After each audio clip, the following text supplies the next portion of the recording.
શ્રીકૃષ્ણાય નમસ્તસ્મૈ યહ સાક્ષાત ધર્મનંદન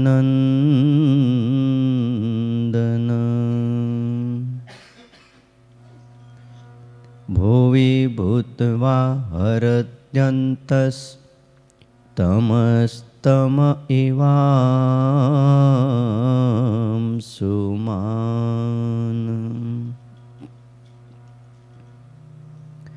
ઓમ અવતારિણે શ્રી સ્વામિનારાયણાય નમો નમઃ.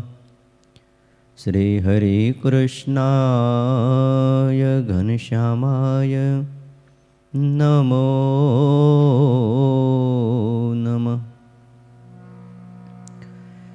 એકાકી વનવાસીને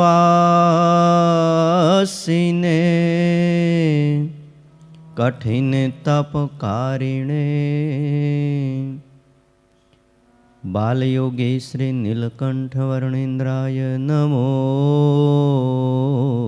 નમઃ. પરાત્પરાય પુણ્યશ્રવણ કીર્તનાય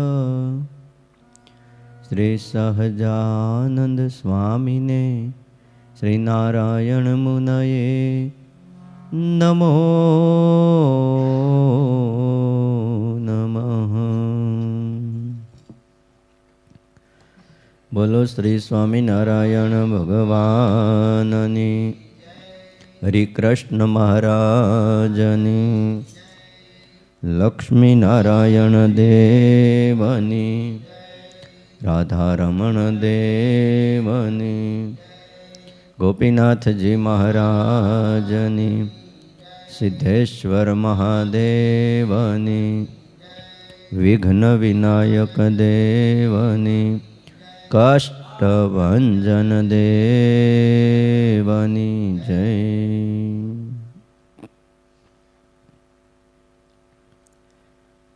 વાલા ભક્તજનો, સર્વાધાર સર્વોપાસ્ય કર્તુમ અકર્તુમ સમર્થ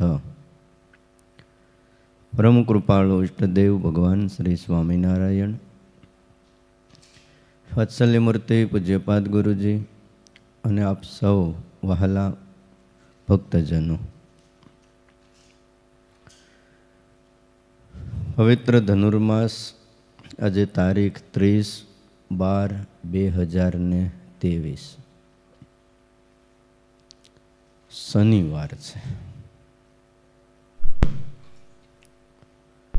શિક્ષાપત્રી ભાષ્યની કથા સવારના બ્રહ્મભીના મંગલમય વાતાવરણમાં સાંભળીએ છીએ. કીર્તન ભક્તિ થાય, ભગવાનની મૂર્તિ સહેજે સાંભળે. એમાંય નિષ્કુળાનંદ સ્વામીએ તો કમાલ કરી દીધી છે, હરિસ્મૃતિ લખી. બોલો, એક એક વાતો ચરિત્રોની, શ્રીજી મહારાજના ગુણોની કીર્તનમાં ટાંકી દીધી છે, પદમાં લખી નાખીશ. બોલો, શું જમતા હતા એ લખ્યું, ક્યાં બેઠા હતા એ લખ્યું, શું કરતા હતા એ લખ્યું.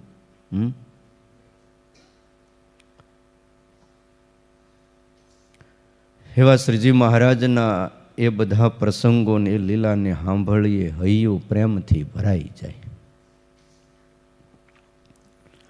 શિક્ષાપત્રીનો શ્લોક 69મો આપણે આવ્યા છીએ.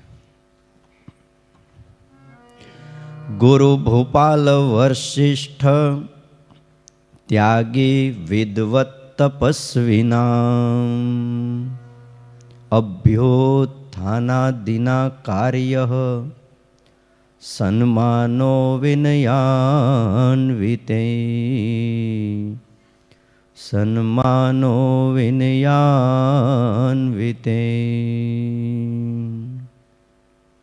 આશ્રિતો માટે એક શબ્દ મુકાયો છે કે જેમાં હું તમે ક્યારેય નજર નથી કરતા. કેવા મારા આશ્રિતો, તો કે વિનયાન વિતેય, વિનયથી યુક્ત એવા મારા સત્સંગીઓ. એટલે શ્રીજી મહારાજ મને તમને વિનયી બનાવવા માગે છે અને એ રીતે સંબોધન કરે છે કે વિનયથી યુક્ત એવા મારા આશ્રિતો.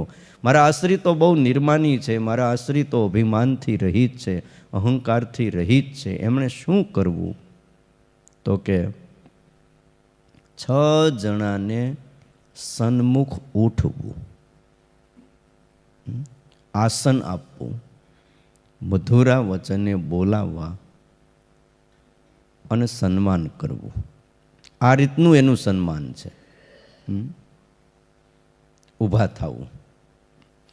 કોણ કોણ આવે ત્યારે સન્મુખ જાવું, ઊભા થવું, આસન આપવું, મીઠા વચને બોલાવવા, ફૂલહાર પહેરાવવા, જે કાંઈ સન્માનનો જે દેશમાં જેવો રિવાજ હોય એ પ્રમાણે કરવું. કોણ કોણ? તો કે ગુરુ ભૂપાલ વશિષ્ઠ ત્યાગી વિદ્વત તપસ્વીનામ. એક તો ગુરુ, બીજા ભૂપાલ રાજા, ત્રીજા વશિષ્ઠ અતિ વૃદ્ધ વ્યક્તિ, ચોથા નંબરે ત્યાગી સાધુ, પાંચમા નંબરે કોઈ વિદ્વાન, કોઈ પંડિત આવે તો, અને છઠ્ઠા નંબરે કોઈ તપસ્વી. આ 6 જણાનું સન્માન કરવું, ઊભા થવું, આસન આપવું. કોણે કરવું? વિનયવાળા મારા આશ્રિત છે એણે કરવું. વિનય ન હોય, ભલે બેઠા રહે, અહંકારથી ભર્યા હોય, કારણ કે એને વજન જ એટલો બધો હોય, ઊભું થવું વિનુ ભગત એના માટે બહુ અઘરું છે. અને એટલે સંપ્રદાયની રીત છે, તમે જુઓ મોટા પુરુષો આવે યા તો આચાર્ય આવે તો શું કરે? બધા ઊભા થઈને સન્માન કરે છે. એક મર્યાદા છે. એમને એવું નથી કે બધા ઊભા થાય એવું, પણ આ એક રીત છે. કોઈ પણ મોટા રાજા આવે છે ત્યારે પણ ત્યાં ધજાવું ફરકાવવી પડે છે, ઊભા થઈ જવું પડે. એક સન્માન છે અને એમાં હવનું ભલું છે. ભાષ્યકાર સતાનંદ સ્વામી આ શ્લોકની વ્યાખ્યા કરતા સમજાવે છે, કોઈ સજ્જન પુરુષો, કોઈ મહાપુરુષો આપણા ઘરે આવે તો ઊભા થઈને તત્કાળ સન્માન કરવું, આદર થકી સન્માન કરવું. અને જો આપણે ઊભા થઈને સન્માન ન કરીએ તો ક્યારેક મહા અનર્થની પ્રાપ્તિ થાય છે.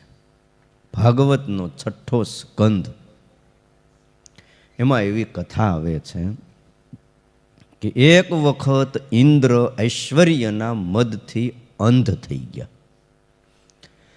પરિસભામાં સચી પત્નીની સાથે, એના પત્નીનું નામ છે સચી, ઊંચ સિંહાસન ઉપર બેઠા હતા અને આગળ અપસરાઓ નૃત્ય કરતી હતી. એ જ સમયે દેવતાઓના ગુરુ જે કહેવાય છે બૃહસ્પતિ, એ પધાર્યા.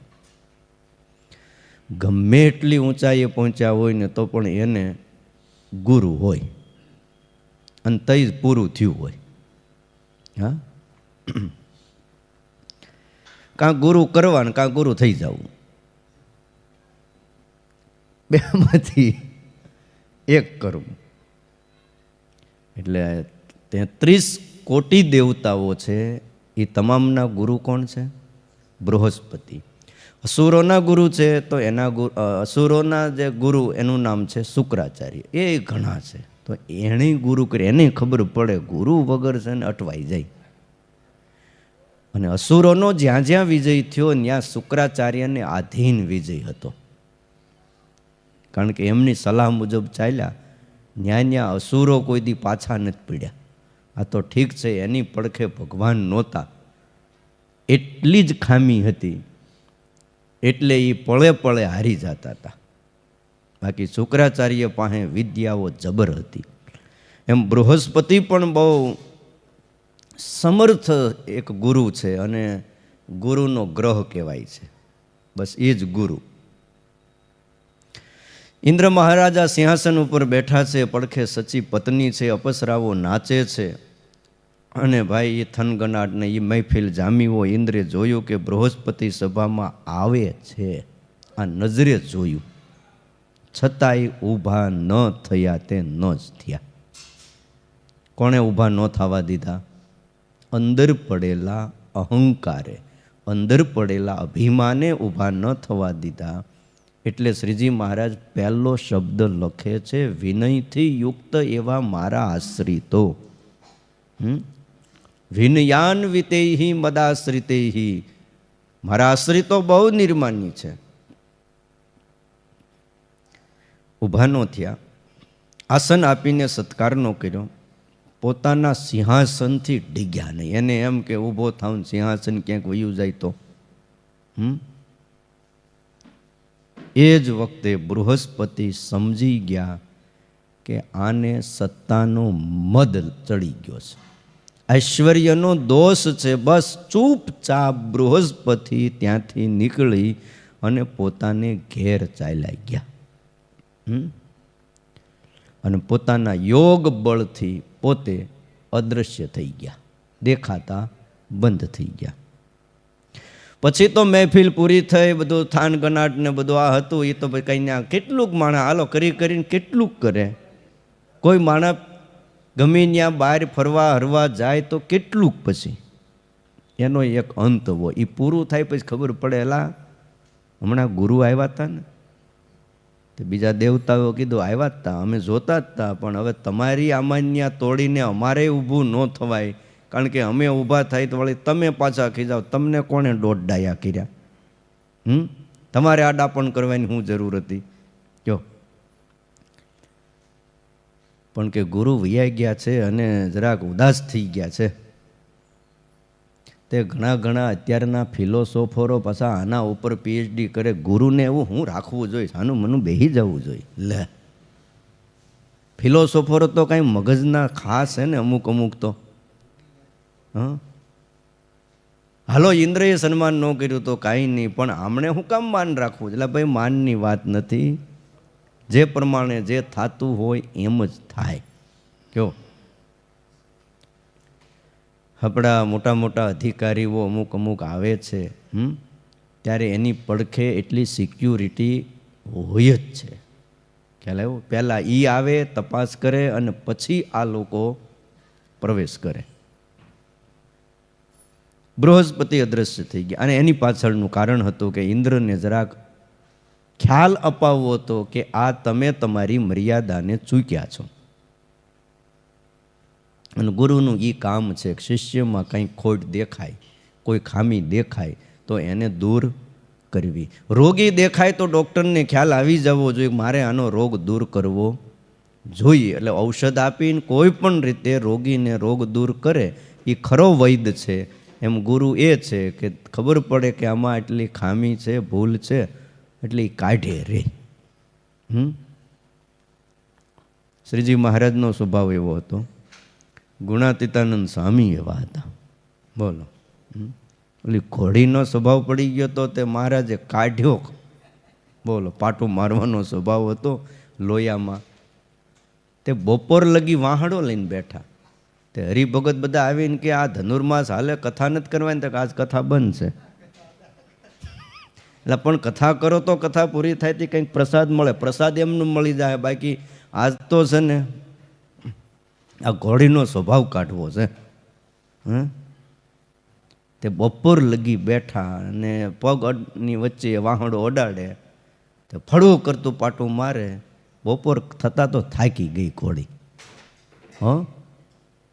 ઘડીક બીજાની બેહાર્યા. બપોરે બ્રહ્મચારી આવ્યા કે થાળ તૈયાર થઈ ગયો છે મહારાજ, તો કે આજ થાળનું મોડું થાય.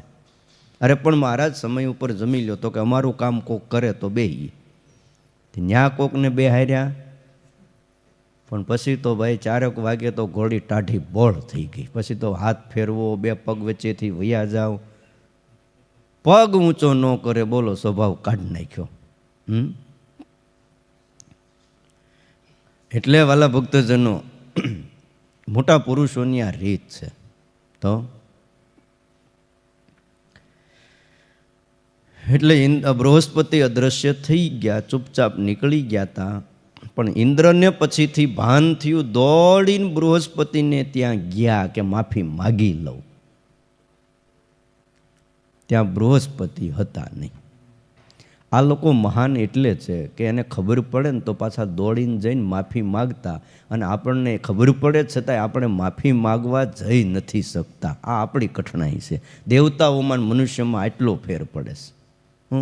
આપણને ખબર તો પડે છે કે આ ખોટું થયું છે, પણ હાલો હવે માફી માગી લઈ, જે થયું તે. ગુરુને હાથ જોડીને કહી ભાઈ અમારી ભૂલ થઈ ગઈ છે, માફ કરજો. અને એ તો મોટા છે, માફ કરી દે, પણ આપણે પાછા જઈ શકી નહીં. તે ઇન્દ્ર મહારાજા ગયા, ઘેર નહોતા. હવે આ બાજુ ખબર નહીં કઈ રીતે જાણતા હશે, અસુરોને ખબર પડી ગઈ કે દેવતાની સભામાં આવું થયું, બૃહસ્પતિ જતા રહ્યા છે.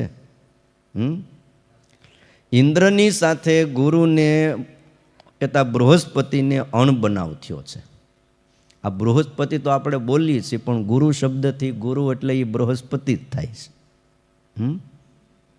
અણબનાવ થયો છે. આ તકનો લાભ લઈને શુક્રાચાર્યએ તરત આદેશ કર્યો કે જાઓ, અસુરોને કીધું સ્વર્ગ ઉપર ચડાઈ કરો. અને શુક્રાચાર્ય એ ગુરુ છે, ગુરુનો આદેશ થયો અને અસુરોની સેના ઉપડી અને આખું સ્વર્ગ છીનવી લીધું, ગયું હાથમાંથી. તે બૃહસ્પતિની સામે આ રીતે બૃહસ્પતિની સામે ઊભા ન રહ્યા તો પોતાના રાજ થકી પોતે પરાભવને પામ્યા અને મોટા અનર્થને પામ્યા. બોલો, માર્ગદર્શન કોણ આપે? યુદ્ધ કરવું છે, યુદ્ધમાં વિજય કાંઈ સૈનિકોથી ન થાય. ગમે એટલી ગોળીઓ મારો, બંદૂકો મારો, એમ વિજય ન થાય. એનો સેનાપતિ હોય, એને ઓર્ડર કરનારો હોય, કઈ દિશામાં ક્યારે બંદૂક ચલાવીને ક્યાં બોમ્બ ફેંકવો, ક્યાં ધડાકો કરવો, એનું સૂચન દેનારો ન હોય તો વિજય ન થાય. હા, ગમે એટલા માણસો હોય તો પરાભવ પામી જાય. બીજી કથા ભાગવતના 8મા સ્કંધમાં આવે છે. દ્રવિડ દેશના એક ઇન્દ્રદ્યુમ્ન કરીને રાજા હતો. એક વખતે ઇન્દ્રદ્યુમ્ન રાજા પોતાના રાજનો ત્યાગ કરી અને કહેવાય છે કે મલયાચલ પર્વતની ઉપર ભગવાનની આરાધના કરવા ગયા હતા. ભગવાનની આરાધના કરતા હતા અને એ જ વખતે દેવ ઈચ્છાથી અગસ્ત્ય મુનિ ત્યાં પધાર્યા. ઇન્દ્રદ્યુમ્ન રાજાએ જોયું કે અગસ્ત્ય મુનિ આવ્યા છે, છતાંય ઊભા ન થયા, અગસ્ત્યનો સત્કાર ન કર્યો. અને એ જ સમયે અગસ્ત્ય મુનિ કોપાયમાન થયા અને કીધું કે હું આવ્યો, તું જરાય ઊભો ન થયો, હાથીની જેમ મદમસ્ત થઈને બેઠો છે, જા હાથી બની જા. અગસ્ત્યના શાપથી ઇન્દ્રદ્યુમ્ન રાજા ઘોર અજ્ઞાનમય યોની કહેવાય હાથીની, એને પામી ગયા. અને એ જ હાથી એને આપણે ગજેન્દ્ર કહીએ છીએ. જે જોડે પકડ્યો હતો ને, બસ એ જ ગજેન્દ્ર. તો 1000 વર્ષ સુધી યુદ્ધ કરવું પડ્યું પછી. અને એ આપણા નહીં, દેવતાના. બોલો, હજારો હાથણીઓ રાણી હતી અને વનમાં. આમ રાજા હતો ને, પછી હાથી થયો તો ન્યાય એવો જ બન્યો. કેટલાય મદન્યા અને મોટી સેનાઓ. સરોવરમાં પાણી પીવા ગયો અને જોડ કહેતા મગરે ઝાલી લીધો પગ. એ દેવતાના શાપથી જ જોડ બન્યો હતો. અને બળ એટલું બધું પાણીમાં છે ને, તપાસ કર્યા વગર પગ નાખવો નહીં, મા બાપ ક્યારેય નહીં. હો, બહુ ધ્યાન રાખવું. પછી તો બહુ વાટ જોઈ, ધીમે ધીમે છોકરાઓ ને પત્નીઓ ને હાથણીઓ ને બધા વૈયા ગયા. મનમાં હતું કે કોક ખેંચ છે એમ, નકર એટલા બધા હતા ભેગા મળીને હાથીના પગ હૂંઢથી પકડીને ખેંચ્યો હોત તો ન મેળ પડી જાત. થોડો ઘણો મેળ પડી જ જાય ને, બળ કરે તો. આપણે એથી ગાડી ખૂતી ગઈ હોય બીજી ગાડી લાવો અને ખેંચો તો બહાર નીકળી જાય, પણ કોઈ મદદ કરવા ન આવ્યા. અને આખીર હાથીએ પણ હજારો વર્ષ સુધી મહેનત કરી, પછી તો શું છે, ભૂખ્યા ભૂખ્યા આમ થાકી ગયો અને મંડ્યો અંદર ખેંચાવાથી કમળ સૂંઢમાં લઈ ખાલી મોઢું જ બાકી રહ્યું, પાણીમાં ગરી ગયો અંદર. નારાયણને યાદ કર્યા, હે નારાયણ, હે હરિ, હે કહેતા હરિવર આવી ગયા હતા. બોલો, ગરુડતજીને પાળા પધાર્યા ગજ સારું મહારાજ, અને સુદર્શન ચક્રથી ગ્રાહનું મસ્તક કાપી નાખ્યું. બોલો, હાથીને છોડાવ્યો. એ કોણ હતો? દ્રવિડ દેશનો ઇન્દ્રદ્યુમ્ન રાજા હતો. અને એ રાજાએ અગસ્ત્ય મુનિનું સન્માન નહોતું કર્યું અને પરિણામે શાપ લાગ્યો હતો. એટલા માટે કહેવાનો અભિપ્રાય શિક્ષાપત્રીનો શ્રીજી મહારાજનો એવો છે, કોઈ પણ મહાપુરુષો પોતાની ઘેર આવે યા તો આપણે અહીંયા ગયા હોઈએ તો આસન આપવું, પાણી પાવું, મધુરા વચને બોલાવવા અને એમનો સત્કાર કરવો. બોલો, બહુ મહિમા આપણા શાસ્ત્રોમાં ગુરુનો, મોટા પુરુષોનો લખ્યો છે, ખોટો નથી. જીવાત્મા આ સંસારમાં ભટકી જાય છે. ભાઈ, નાનું એવું હીરાનું કામ હોય ને, એ શીખવું હોય તો ગુરુ કરવા પડે. હવે ખબર નહીં કરતા હોય કે ન કરતા હોય, પહેલાં તો ગુરુ કરવા પડે. એના માટે પછી ને ચા લઈ આવી દેવી પડે, માવો લઈ આવી દેવો પડે, બીડી લઈ આવી દેવી પડે, કાંઈક કામકાજ હોય તો બધું એનું બ્રાસ મારવું, આ બધું કરી દેવું પડે. શું કહો છો? હા, હીરો એ ઉડાડે ને ગોતવાનો એનો જે ચેલો હોય એને હા, આખો દી બ્રાસ મરાવે. બોલો, તો ગુરુ ઘણીવાર એના કામ કરાવે તો એના કપડાં કે ધોઈ નાખવા પડતા હતા. તો એક નાની એવી ચીજ વસ્તુને શીખવા માટે પણ જો ગુરુ કરવા પડે તો આધ્યાત્મિક માર્ગે ચાલતા હોય એવા આત્મા એ ગુરુ માથે રાખવા જોઈએ. કયો, એકવાર જુનાગઢમાં ગુણાતીતાનંદ સ્વામીને એક હરિભગતે પ્રશ્ન પૂછ્યો તો, સ્વામી, આ જુનાગઢમાં સાધુઓ મંદિરની સેવામાં ગામડે ફરવા જાય, ધર્માદો ઉઘરાવ કરવા જાય, પોતાનું તન તોડી નાખે એટલી સેવા કરે છે અને ભજન પણ કરે છે, તો બીજે આવો ઉત્સાહ કેમ નથી દેખાતો? અને અહીંયા જુનાગઢના સાધુઓ જ્યાં જાય ત્યાં આટલો બધો ઉત્સાહ, એનું કારણ શું? ત્યારે ગુણાતીતાનંદ સ્વામીએ એવું કીધું હતું કે ગુરુ આગળ ચાલે ત્યારે શિષ્યો ગુરુને અનુસરે છે, પણ ગુરુ પાછળ રહીને શિષ્યોને કામ ફરમાવે તો કોઈ શિષ્યોને એમાં ઉત્સાહ જાગે નહીં. સેનાપતિ આગળ હોય તો રાજાની સેના હાલે ને સેના પાછળ હાલે. એમ મવડી હોય, સેવા કરીને દેહ ઘસી નાખે ત્યારે શિષ્યો એની સેવામાં એને બળ આવે. ગુણાતીતાનંદ સ્વામીએ આરંભમાં સેવા કરીને દેહને ઘસી નાખ્યો. પછી આખી જિંદગી પાછું શિષ્ય વાડ જોવે કે હારોહાર સેવા કરે, એમ ન થાય. પાછું એની એક અવસ્થા હતી ગુણાતીતાનંદ સ્વામીની. ત્યારે જ્યારે સાધુઓ માંદા પડ્યા ત્યારે સેવા કોણે કરી? ગુણાતીતાનંદ સ્વામીએ કરી. સેવાની વાત આવે ત્યારે ગુણાતીતાનંદ સ્વામી, બોલો, અને હાલ્યા જતા હોય તો બાવળની હોળીઓ ભાંગતી જાય પણ કાંટો પગમાં જાય નહીં, એવા તો પગ કરી દીધા હતા. એટલે ગુણાતીતાનંદ સ્વામી એમ કહેતા કે અહીંયા જુનાગઢમાં છે ને આ ઉત્સાહ એટલે છે. અને અંગ એવા પડ્યા હતા, કથાના અંગ એવા પડ્યા હતા કે કથામાં બેહે એટલે કોઈ ઊભો ન થાય. અને સેવાના અંગ પણ એવા પડ્યા હતા. બાલમુકુંદ સ્વામી નવા સાધુ ત્યાં ને, એટલે ગુરુ પાસે આવીને કે ગુરુ મારે શું કરવાનું? તો સેવા કરવાની, ભજન કરો. આવતા વેદ સેવાન ભજન કરે ને તો જ આગળ વધે. હવે આવતા વેદ ક્યાંક ખૂણો ગોતે ને ભજનો મેળ ખાયો. હા, તો કે તમારે છે ને સવારમાં રોટલા કરવા જવાનું. હવે 250-300 સાધુ પાર્ષદો બધાય થઈને 300 ઉપર થાય. બધાને રોટલા કરવાના. બાલમુકુંદ સ્વામી સાધુ ત્યાં, એટલે કે કોઠાર ભંડારમાં જાઓ, રોટલા કરો. તે દી અડદની દાળ, બાજરાના રોટલા આ થતું. તો 300 જણાનો ખોરાક. હવે એ વખતના ખોરાક એટલે આપણે 2 રોટલા ગણો એટલે કેટલા રોટલા થયા? 600 રોટલા થયા.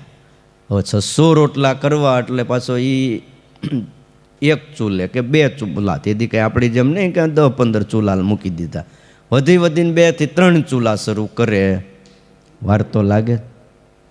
સવારે રસોડામાં જાય તે બપોરે 12 વાગ્યે બહાર નીકળે રસોડામાં, ત્યાં લગી અંદર ને અંદર.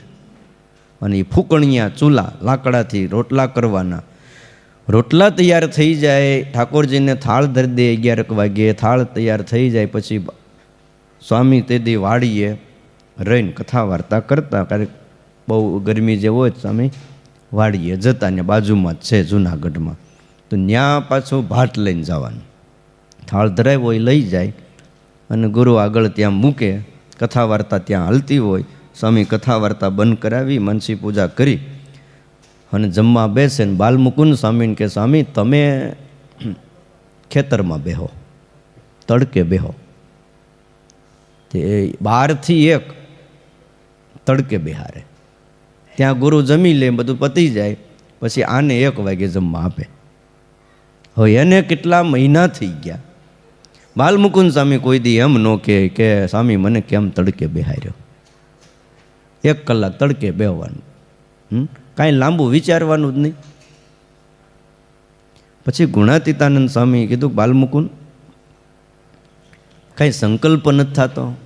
તે ગુરુ તમે જે કરતા હશો એ ઠીક જ કરતા હશો. તો કે તમારું શરીર જરા સુંદર, એટલે થયું થોડીક ચામડી કાળી પડે તો સારું. મોટા કેટલા દીર્ઘદ્રષ્ટિ હોય છે, ને આપણે તો શું છે હાબુ ઘઈ જ કરીએ. બોલો, ગોટી ઉતરી જાય આખી, હાબુની ગોટી આખી પૂરી થઈ જાય. પણ એટલી તમને ગેરંટી આપું, હાબુવાળા આપતા હોય કે ન આપતા હોય, કુદરતે જે રંગ આપ્યો છે, રંગ જાય જ પૈસા પાછા.